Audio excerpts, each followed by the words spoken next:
Andrew Simmons takes a look back at his life. He was by her side throughout the longest reign of a monarch in British history. For Prince Philip, Duke of Edinburgh, it wasn't only a marriage, but a life of service to his wife, Queen Elizabeth II. Born into Greek and Danish royalty, Philip had a lonely childhood. He was taken under the wing of the British aristocracy. When he married the then Princess Elizabeth in 1947, he was a promising young naval officer. It was a fairy tale wedding for a country emerging from war and hardship. It all changed for the young couple when Elizabeth's father, King George VI, died at only 56 years of age. She became queen, and Philip, in the words of his private secretary, looked as if the world had fallen down on him. His naval career ended along with his independence. Prince Philip was sort of forced into making huge sacrifices. He was very much a man's man, not someone who was going to naturally fall into the position of playing second fiddle and walking 2 paces behind his wife and calling her ma'am in public and so on.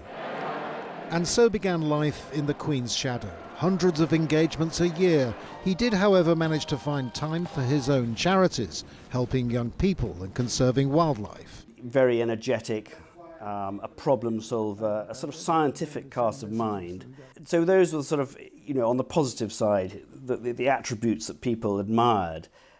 Sometimes, though, his detractors would say that, some of his forthrightness could come across as rudeness.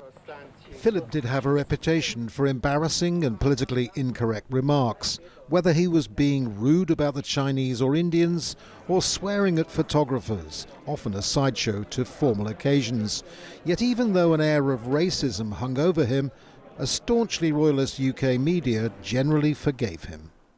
He was certainly given a much easier ride than politicians. Politicians who tend to make a racist or an offensive remark in this day and age tend to have to apologise a couple of days later because there's so much pressure on them. But I've never known Prince Philip to apologise for a remark, and I remember once he wandered over after he'd said to an Aboriginal leader, "Do you still throw spears at each other?" And I saw him do this in Australia in 2002, and the next day he came over. It made front pages all over the world. And he just wandered over and said, "The trouble with you is you've got no sense of humour, the complete absence of humour." So he wasn't going to apologise. His retirement from public duties came in 2017 with a send-off from the Royal Marines.